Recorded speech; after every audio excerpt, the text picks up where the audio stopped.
In the south of 𝐚𝐧𝐰 Riverlands lies a picturesque land where the civilization of Ba and Shu lived. The Land of Abundance was what the natives called this place. Tangmen, a faction that was known for the hidden weapons and skilled craft, originated from this land.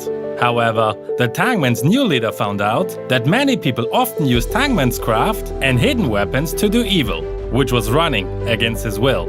Because of that, he decided to disband his faction and exiled himself to the forest, in a place of solitude with his daughter.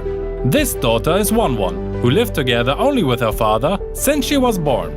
The forest was her home, and she spent a lot of time hunting and training there. On her 5th birthday, her father gave her a set of needles as a birthday gift. It was made from a particular silver found at the bottom of a sea. On that day, he also revealed the history of the Tangmen to her. This set of needles was a valuable and secret weapon created by the Tangmen, which consisted a total of 81 needles. The Tangmen's skilled craft forged these needles into a lethal weapon, killing anyone who dared to challenge its power. Wan's father told her to use the weapon only if she was in danger. That's the first lesson her father taught her. One day, Wan and her father found the black dragon 𝐼𝐚𝐧 at the bottom of a cliff. It is the first time that Wan saw a person who was injured so badly, and she couldn't bear to just leave him there. With the help of her father, she carried the black dragon to the home and took care of him. 𝐼𝐚𝐧 was moved by the kind-hearted girl and opened his mind to her.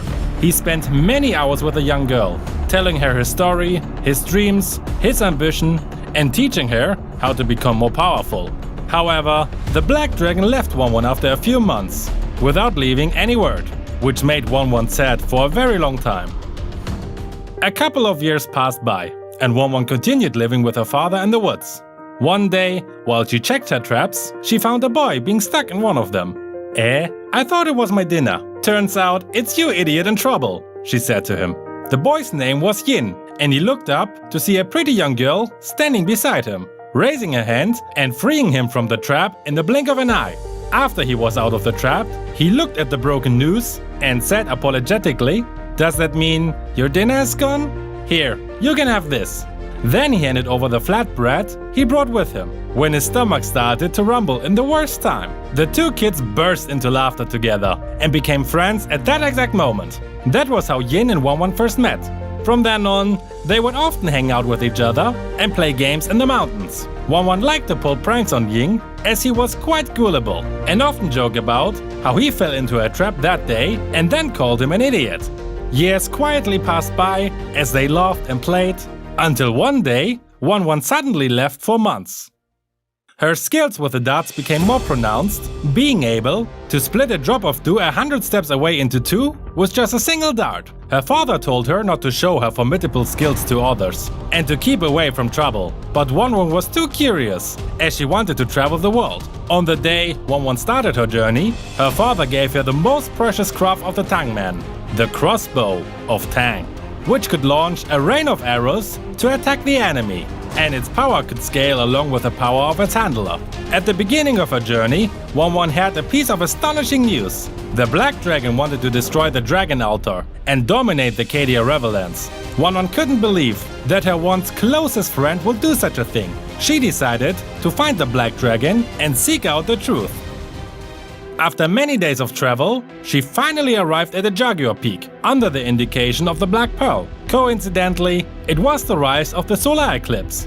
Wan believed that solar eclipse was a symbol of bad luck. As she ran along the mountains, she prayed for 𝐼𝐚𝐧's safety, wondering if the rumors about 𝐼𝐚𝐧 were really true. And if yes, then what was in line for her? She jumped down the sides and kept running, in the hope of finding 𝐼𝐚𝐧. However, she could feel a sinister atmosphere in the unusual darkness.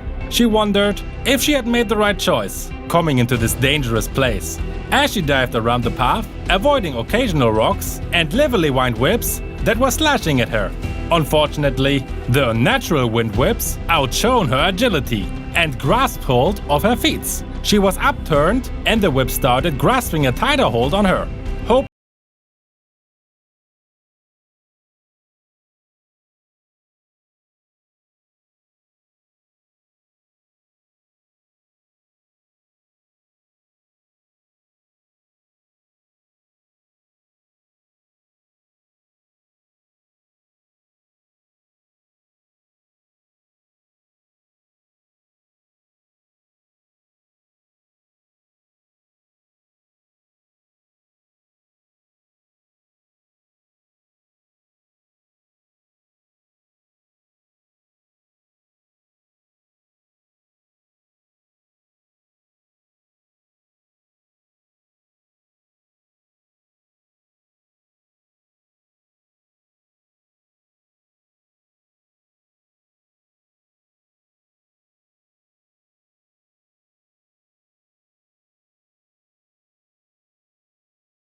themselves, and from the lights emerged a female mage, the yin-yang geomancer, Liu Yi. She summoned a powerful chaotic energy, blinding everyone as the Black Dragon and Liu Yi make their escape. However, Wanwan was not ready to give up and started to track down Yuzong. After many months, she finally found him, fighting in his dragon form against a very familiar face. It was Yin, but he didn't seem to be himself anymore. He was taken over by Li, and his own consciousness began to fade. He was about to completely lose himself. Idiot! A sudden shout awakened Yin, like lightning breaking through darkness. Yin fought with every fiber of his being and finally regained control of his body. He painted heavily, as if he just came back from death, and saw that it was really Wanwan who was standing beside him. Wanwan raised her family heirloom, the crossbow of Tang, at Yuzong and asked him, with quivering words and tears in her eyes, why Yuzong had lied to her, why he was hurting her friend, and why he betrayed her years of trust and friendship. Seeing Wanwan enraged, Yuzong returned to his human form, before heaving a sigh and revealing the truth.